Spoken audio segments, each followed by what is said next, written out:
Eelmise sajandi esimese kümnendi alguses külastavad Tallinna ja Pärnu sadamat ka Inglise laevakompanii Darling Head kaubalaevad. Nende laevade korstnatel on verine punane käsi, mis rahvasuus saab nimeks verikäpp. Verine käsi on ka madruste särkidel. 4-kordne Eesti jalgpallimeister Arnold Eendam jutustas mulle kunagi loo verikäpast.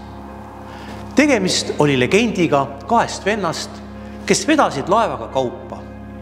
Isa testamendis seisis, et kogu tema varandus kuulub sellele pojale, kes esimesena pärast tema surma puudutab laeva. Kui isa suri, algas võidujooks laevale. Noorem vend oli kavalam. Ta raius kirvega käe otsast ja viskas selle vastu laeva enne, kui vanem vend seda puudutada jõudis. Sealtmaalt saigi laeva firmamärgiks verine käsi. Hiljem leidsin ajalehest Esmaspäev veidi teistsuguse loo. Nimelt otsustati päranduse, laevade ja mõisate saatus juba lordist isa eluajal. Kuna laevu tahtsid mõlemad, lausus isa ühel päeval: kuulge lapsed, täna peab otsustatud saama, kumb teist laevad ja kumb mõisad saab. Näete seda jõge? Kes enne teist kallast oma käega puudutab, see omandab laevad.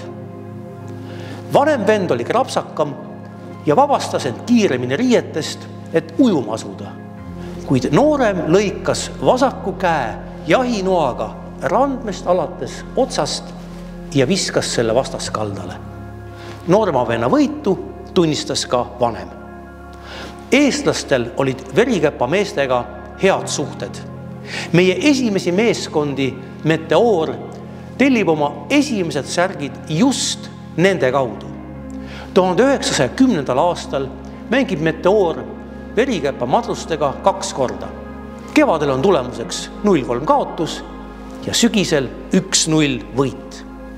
Ja verikäpa laevade madrustega mängitakse jalgpalli ka pärast Eesti iseseisvuse saavutamist nii Tallinnas kui Pärnus.